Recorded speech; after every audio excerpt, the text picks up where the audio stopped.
Metal. It's my sixth time. Alright, so again, my name is Metal, and I got warrants, so let's make this quick. I'm just playing, we're going to take our time. So, the Super Bowl just happened, and I don't know why they made a big deal about the halftime show. It was just some chunky girl singing. I usually knock one down after karaoke every Wednesday.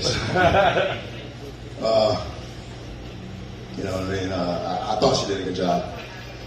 But can we give a shout out to Kia? You know, I mean, that's our bartender. I just asked her if she had a man.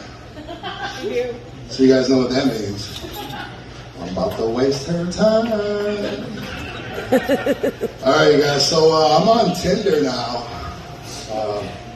I found myself on Tinder the other night. I'm on Tinder because, well, I want to get my dick sucked. So, you know, I'm going through these profiles, and I see one that says she's a psychic, and she does psychic readings. So I'm like, I got to give this a shot, right? Let me go ahead and set up a karaoke date. Things were going good until she said some dumb shit. She was like, I can tell you're a good guy. Lie number one.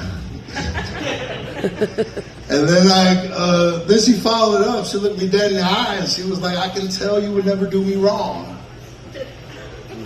Strike number two, you know what I mean? So I'm not going to bear witness to any more of these red flags. So I'm going to get out of here because I'm going to call my girl. So you're a fake psychic. You didn't see that one. So I learned you got to be careful what you wish for, you guys. I asked God for positivity and growth, and my side bitch showed up with a pregnancy test. She was really inconsiderate. Speaking of inconsiderate, I can be inconsiderate. I remember this one time our job cut our overtime, and I remember getting heated because, you know, that's my sugar daddy money, you know, and daddy got hoes. So I look over and the guy, he's got a wife and kids, right? And he's just got this face and he just looks so depressed. And I'm like, you know, jokingly like, hey bro, the whole tip come back. And he looked me in my eyes and he's like, now I got to sell an 8-ball. And I don't know about y'all, but that's a tough deal in Racine. So it was disheartening and everything. So, you know, I'm like, damn, dude, you just quoted Bible quotes, and now you're about to hit the block like Nino Brown. And so I grew up in the hood. I grew up in the hood. I grew up on the north side, south side, a little bit in Robertville. But I feel like I can use the N-word. You guys ready? No. Narcan.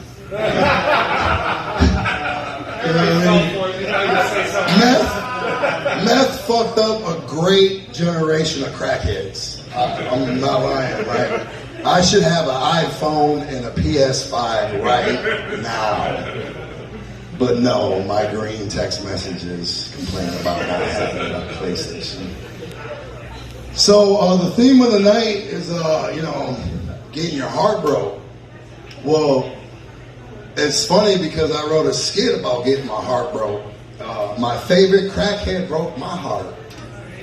But let me tell you why he was my favorite crackhead. You see, during tough times, he would come through for my family. He was a jack of all trades. He was a mechanic.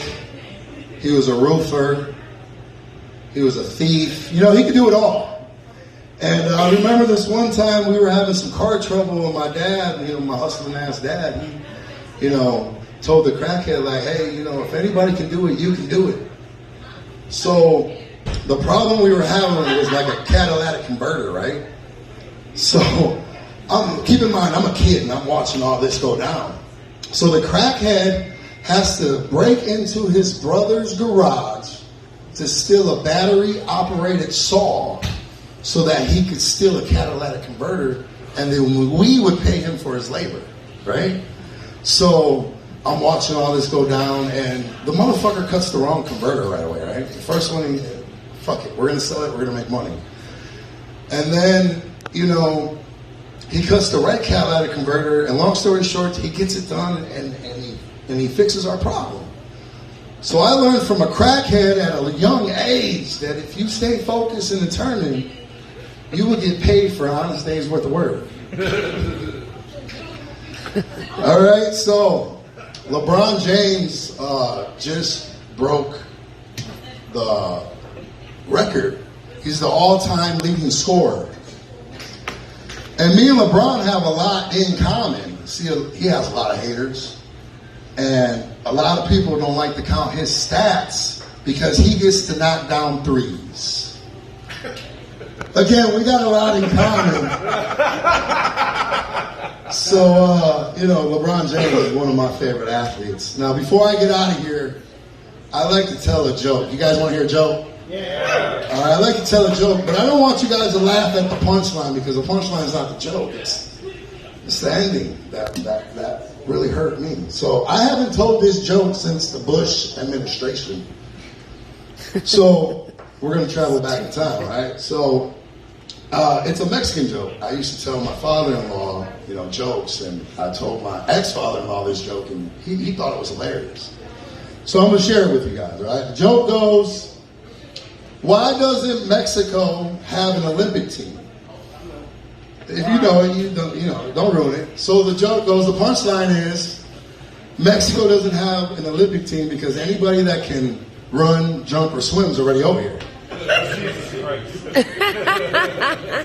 So you guys weren't supposed to laugh at that. That wasn't the joke.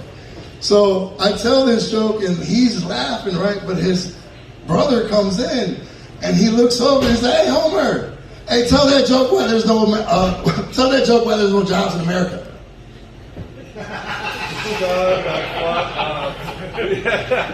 Oh, he was a real racist at that point. I'm gonna get out of here. I'll see you guys next week. Man, everybody, that was great.